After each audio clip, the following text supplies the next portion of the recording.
willkommen zum zweiten Teil vom Let's Play DCS World.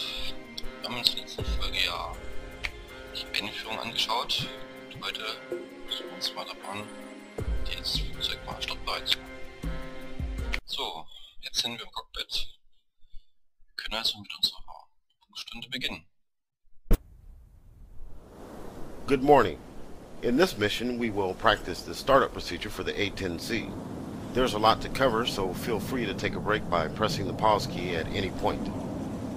It will be important for you to follow my instructions to the letter. Do not jump ahead and start mashing buttons and throwing switches. I will guide you toward the desired controls with highlights and by referring to the front dash and left and right consoles. You can pan around the cockpit using your view control commands to locate the switches. If you find it hard to hear my instructions over the background noise, exit the mission and turn down the world and in-cockpit sound sliders to about 50% in the options menu. As described in the flight manual, a pre-flight check is normally performed prior to startup to ensure the aircraft is configured properly. However, for the purposes of this lesson, we'll begin the startup sequence with the aircraft's initial configuration set as it would be at the start of all missions. The startup procedure will consist of initiating electrical power, starting the APU, followed by the left and right engines, and finally powering up and preparing all essential avionics. Press the spacebar key when you are ready to begin. Ja, wir sind bereit. Ich erkläre noch mal kurz, was er gesagt hat. Es gibt, bevor man jetzt die Flugzeuge in Betrieb nimmt, nochmal so einen Check, ob jetzt alle Knöpfe auf der Position sind, auf der sie sein müssen, um das Flugzeug zu starten. Das kann man quasi damit vergleichen, dass man jetzt das Auto anlässt und vorguckt, ob die Klimaanlage und so weiter aus ist, damit man den quasi genug Strom fürs Anlassen hat. Ja, oder dass jetzt die Benzinpumpe extra anzusteuern wäre, dass die ja nicht läuft und schon den Motor mit Treibstoff. Aber beginnen wir mal mit der Stunde. First, set the battery switch on the electrical panel on the right side console to power.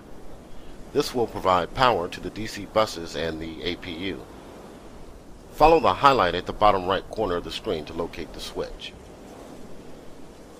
Good.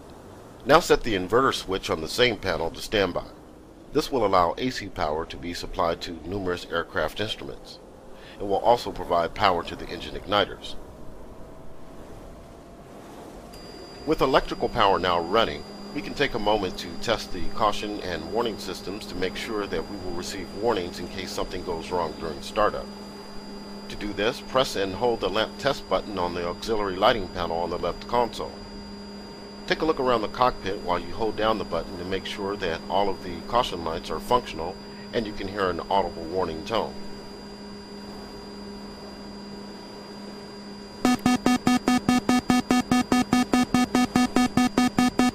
Everything looks good. Now let's test the fuel indicator to make sure it's functional and accurate. The fuel indicator is located on the right side of the front dash. When tested, the two needles should point to 3,000 pounds, and the digital tonalizer readout should be around 6,000 pounds. On the oxygen regulator panel, set the supply switch to on, and check for oxygen flow to be indicated in the flow window.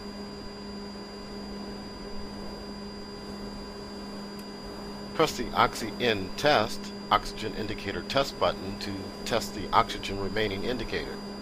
Watch the Oxy-Low caution light on the caution lights panel to turn on when the indication falls below 0.5 liters.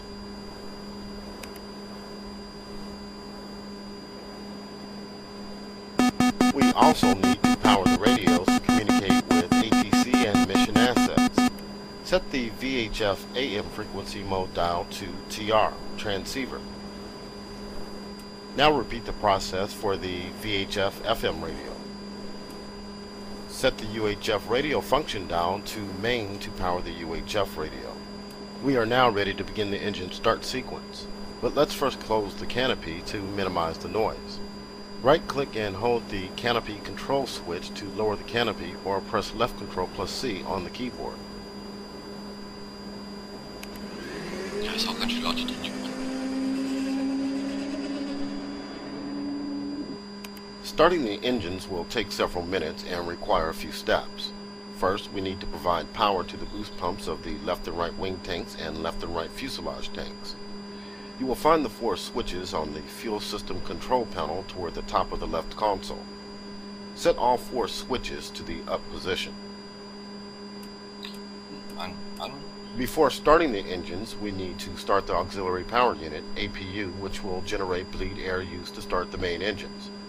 As you start the APU, be ready to monitor the APU exhaust gas temperature, EGT, and RPM gauges on the Engine Monitoring Instruments EMI panel located on the bottom right of the front dash. Go ahead and set the APU start switch to start. Now let's return to the electrical panel and set the APU generator switch to the power position. This will allow the APU generator to power the aircraft and relieve the battery drain. However, the battery needs to remain on as a backup electrical source.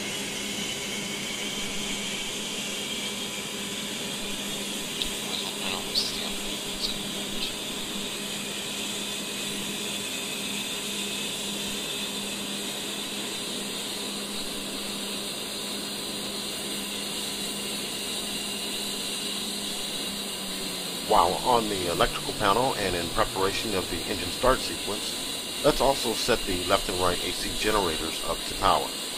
Once the engines are started, they will begin to turn the AC generators and take over from the APU to provide electrical power. Okay, time to crank up the left engine.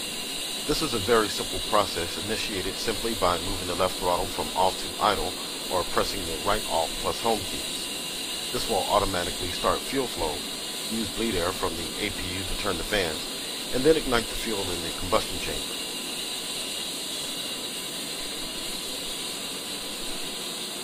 As the engine spools up, scan the Engine Monitoring Instruments panel to watch the engine interstage turbine temperature, ITT, engine core speed, fan speed, and fuel flow gauges. Watch for the core fan RPMs to stabilize around 60% when idling on the ground. You will also notice the left hydraulic system's pressure begin to build. This will normalize between 2,800 and 3,350 psi. Once the left engine is running normal and stable, press the spacebar key to proceed.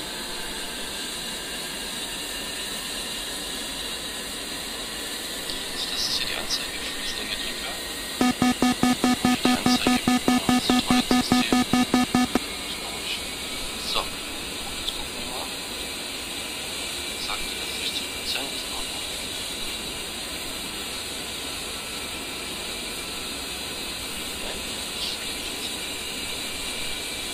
We'll now repeat the process for the right engine. Once again, the engine is started by moving the throttle from off to idle, or in this case, pressing the right control plus home keys. As with the left engine, monitor the instrumentation as the right engine spools up. Also watch the right hydraulic system pressure to normalize. Once you have both engines running normally at idle power, you can do a flight controls check to test the responsiveness of the controls to stick and rudder input. Test the speed brakes and flaps. Press the spacebar key to proceed once everything checks out. Dann checken wir mal aus. Jetzt nehmen wir mal die Außenansicht. Das ist alles in Ordnung. Das funktioniert.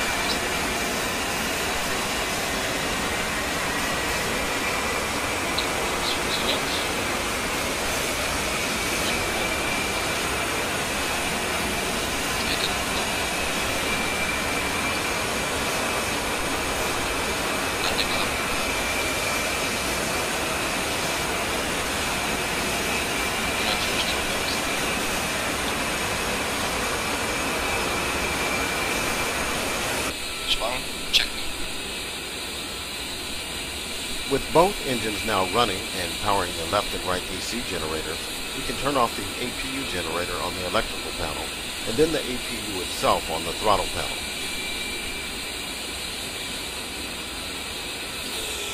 Okay, now we'll power up the Control Display Unit, CDU, and the embedded GPS INS-80 systems. This will begin the automated built-in test, BIT. and alignment processes for the navigation system, which you can monitor on the CDU display on the right console. Uncage the Standby Attitude Indicator, SAI, on the front dash. To do this, turn the SAI cage knob to the left by rolling your mouse wheel down over the knob. Once uncaged, roll the wheel back to set the SAI aircraft indicator level on the horizon. Turn on the multifunction color displays, MFCDs, by left-clicking twice on the power switch for each display.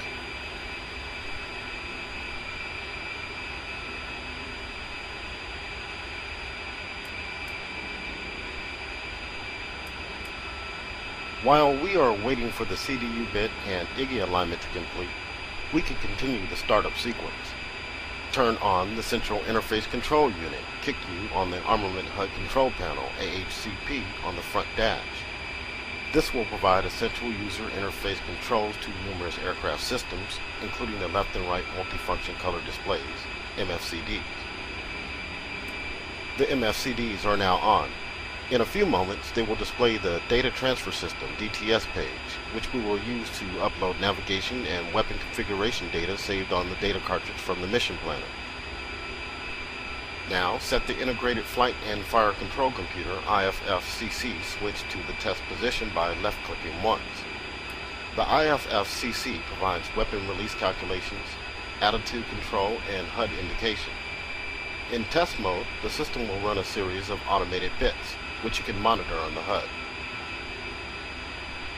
Press the ENT Enter button on the upfront controller, UFC, to initiate the IFFCC bit. This will take approximately 1 minute. While waiting for the IFFCC to undergo the bit and the IGI system to finish aligning, let's set up our flight control systems. Set the left and right yaw and pitch SAS channels on the SAS panel on the left console to on.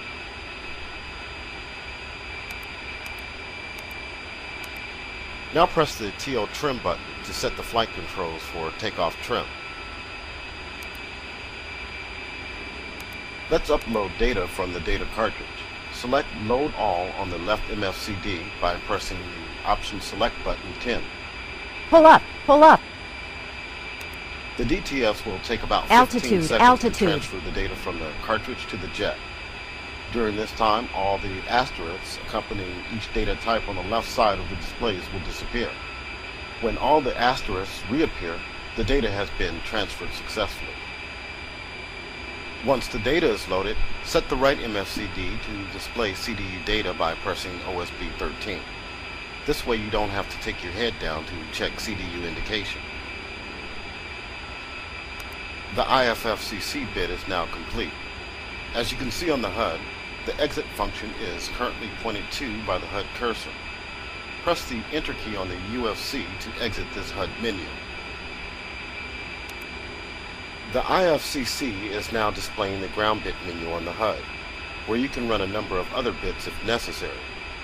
To exit out of this menu, press the Select Rocker key on the UFC down repeatedly until the HUD cursor points to exit again. Then press Enter to exit this menu.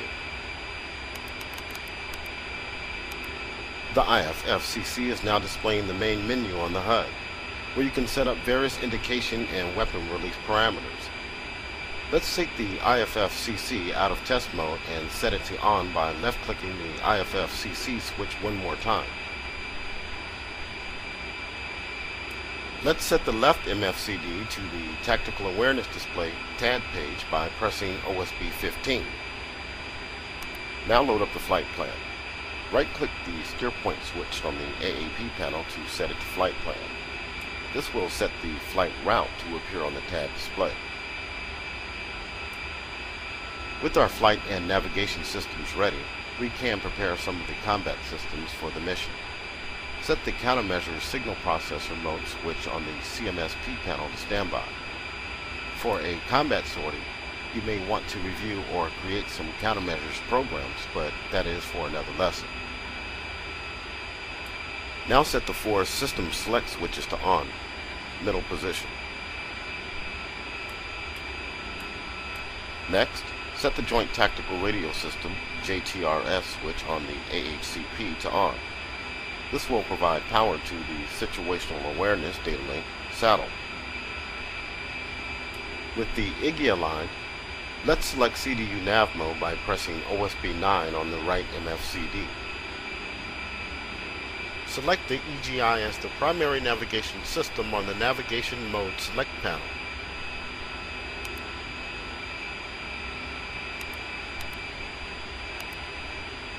Next, arm the Enhanced Attitude Control EAC switch on the Low Altitude Safety and Targeting Enhancement LACD panel on the left console. Note this switch is hidden under the throttle, so you may have to shift your view position to see it, but it is still clickable with the mouse. Turn on the radar altimeter. At this point, we are ready to taxi to the runway. Set the anti-skid switch to on.